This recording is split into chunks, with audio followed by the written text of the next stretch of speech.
Sabe aqueles estalos que acontecem dentro de casa? A televisão, a geladeira, o armário, os móveis e eletrodomésticos em geral.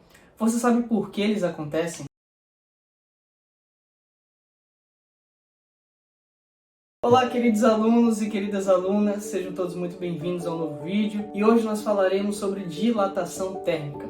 Pois é, esse é o motivo pelo qual o armário, a televisão, a geladeira, os móveis eletrodomésticos em geral ficam instalando dentro de casa. É simplesmente a dilatação térmica. Mas afinal, o que é essa dilatação térmica? É bem simples entender isso. Basicamente, com o aumento da temperatura, os átomos ficam mais agitados, então eles tendem a se afastar. Agora, com a redução da temperatura, com a diminuição da temperatura, eles tendem a se juntar, a ficar mais unidos. Então, quando sua TV, sua geladeira ou qualquer outra coisa dentro da sua casa passa por uma variação significativa de temperatura, essa coisa tende a dilatar ou se contrair. E é isso que gera o estalo. Olha só o que acontece quando o pedreiro não coloca o espaçamento correto, a quantidade correta de rejunte entre os pisos de uma casa. Vejam só.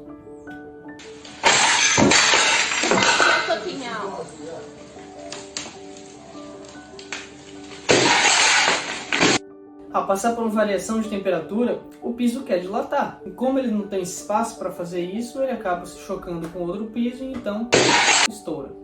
Agora vamos ver na prática como isso acontece. Basicamente, a dilatação depende do tamanho inicial e da variação de temperatura. Por exemplo, no caso de uma agulha, como seu comprimento inicial é muito maior do que sua espessura, sua área de seção transversal, quando a gente aquece uma agulha, ela se estica. Então a gente considera apenas a dilatação linear, que obedece à seguinte fórmula.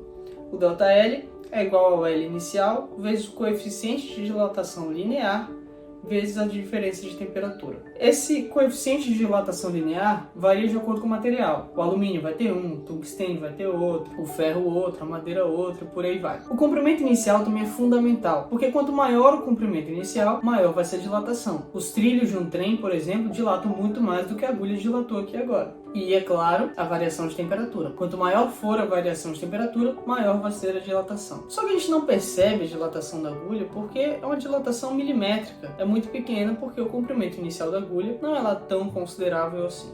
O fato do coeficiente de dilatação variar de acordo com o material explica, por exemplo, o que acontece quando você coloca um pote de vidro que tem tampa de metal dentro do congelador, por exemplo, ou até mesmo dentro da geladeira. Quando você vai tentar abrir esse pote depois de ter resfriado ele, você provavelmente vai ter muita dificuldade. Isso porque, via de regra, as tampas metálicas ela tem um coeficiente de dilatação maior do que o vidro. Então a tampa de metal ela vai se contrair mais do que a contração do vidro. E aí vai ser muito difícil para abrir. Mas basta você aquecer que rapidamente você consegue abrir novamente. Já no caso de uma moeda, a sua espessura é desprezível em relação à sua área. Portanto, ao aquecer uma moeda, nós vamos levar em conta a dilatação superficial dessa moeda, obedecendo a fórmula que está aqui no quadro. E mais uma vez, a área inicial é crucial.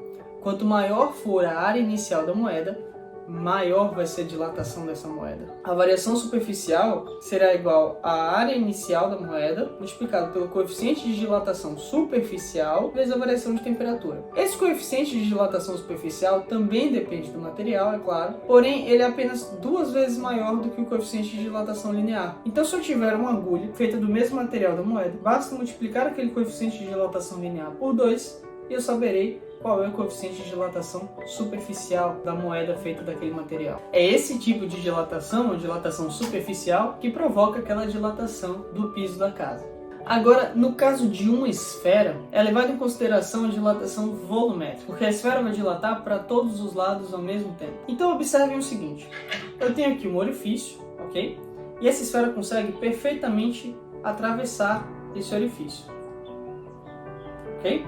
Eu vou aquecer essa esfera. Uma eternidade depois... Vejamos o que acontece.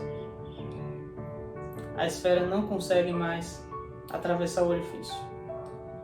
Ou seja, a esfera dilatou.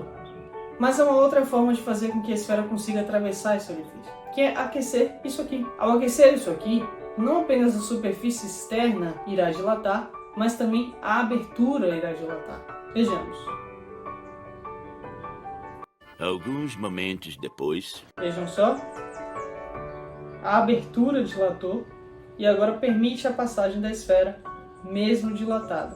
Então é isso, pessoal. Esse é o fenômeno da dilatação térmica e isso acontece nas nossas casas o tempo todo. O gesto do teto, a TV, a geladeira, os móveis, os armários, tudo na sua casa está sujeito a essa variação de temperatura que provoca uma dilatação ou uma contração e ocasiona o estalo.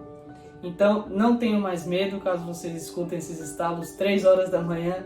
Não é nenhum fantasma, não é nenhum espírito, é pura física, não precisa ter medo. Agora você já entende como isso funciona. Espero que vocês tenham gostado do vídeo e até a próxima. Se você gostou desse vídeo ou se ele te ajudou de alguma forma, não esquece de deixar o like e compartilhar com seus amigos. E se ficou com alguma dúvida, deixa aqui nos comentários. Se quiser sugerir temas também para os próximos vídeos, fique à vontade. E aproveita e me segue lá no Instagram, onde além de mais conteúdo, eu também posto dicas e resumos para te ajudar.